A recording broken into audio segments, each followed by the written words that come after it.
This has got to be the most useless Star Wars action figure ever made. I don't like to be negative about my collecting and stuff like that, but it's hard to find anybody that would really want this action figure, which is why I was able to get it like in flawless condition for, I don't know, $1 or less than $2. Some cool ones on the back there of stuff people were wanting from the year 2000, so this will just a little bit after episode 1 was released.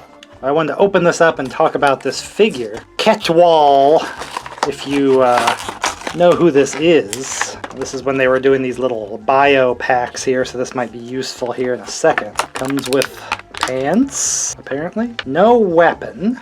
We can see it's an alien dude. He's from the Cantina scene, but only in the special edition, replacing one of those pesky Wolfman aliens. There's like 2 Wolfmans in the Cantina, and apparently these bothered George because they were just kind of store-bought Halloween masks souped up a little bit instead of their own creation. We can see Ketwol here with his big jacket. Again, a character that you don't even really see but his head in the Cantina for just a second. Here they've gotten real inventive where he has like robot legs. But again, you can't see that at all. Wait a minute. He's got tiny legs, and then these robo legs are just like to make him as tall as a normal person.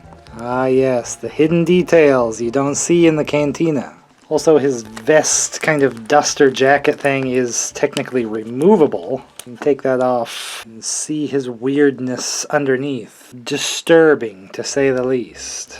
Yeah, wacky little book here with stats and weird little things like adventures about him like fighting a TIE fighter and trying to lead away the spy. Kind of weird made up crap that's happening that's happening off screen. He's a professional fighter. He's deadly accurate shot with his dart pistol that he doesn't come with. Look at all these weapons he doesn't come with that he's highly proficient at. Maybe you should have, included some of this. It's in the booklet.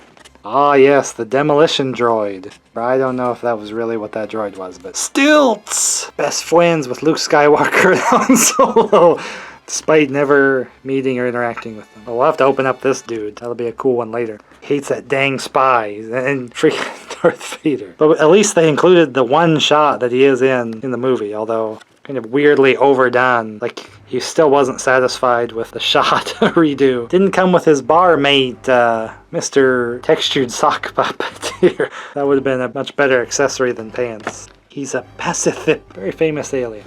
Not really. But a lot of them had these weird long booklet things with information. They had this like multicolored wash and stuff on his face and shirt and everything, and this big plastic coat. So the pants, he can kind of like put it over top the robo legs, and then he just looks like he just has big old pants. You can kind of get them on there.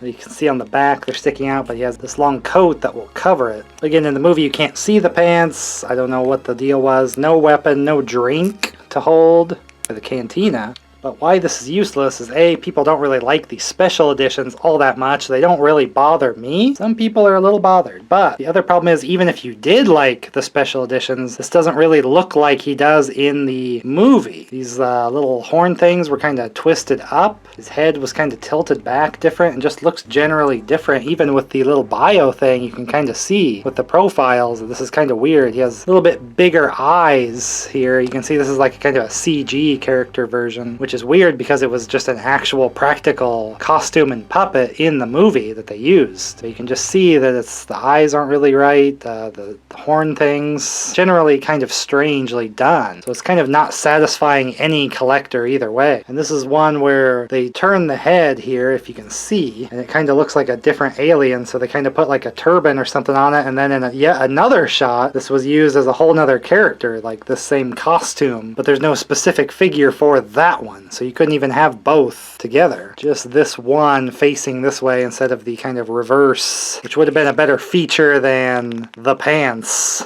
putting on, in my opinion. If you could have like tilted the head some way and he like had a costume thing where you could kind of reverse it in that way. But he does not have that. So it's just a 5 points figure. Of course, with the pants on, you can't really move the leg, but it actually does have torso, so I suppose that's 6 points. The head just moving around. I mean, you could twist the head around, but again, they had like a turban thing in the movie, so you kind of can't cover that up. So that would have been a way cooler feature. It would have been like a double figure. You would have had to maybe buy 2 if you really wanted the special edition aliens in your collection. As it stands, this is just a weird one that really didn't please anybody but George. So I hope George has one of these on his desk. And he looks at it every day going, at least it's not a Wolfman, because that bothers me. But again, it was so cheap, I just grabbed it and I'll just kind of throw him into my A New Hope collection. Just as a strange oddity in that way, because it doesn't really bother me if I'm displaying original trilogy cut versions versus special edition cut. I just kind of have it all. Anything that represents that movie, you know, even if it's the various versions of that movie. And I like to open some of these kind of 90s and even this one from the year 2000 Star Wars figures, just because they do still hold some kind of value just in their intrigue and display ability. This is pretty well done alien if you liked this design to display. He's, for no articulation, just decent quality on the appearance. So if you kind of like 90s Star Wars and maybe even the vintage collection, you want to stay tuned here, maybe even get subscribed, and I open other retro 90s action figures as well here as I collect them. So hopefully I'll see you in the next video.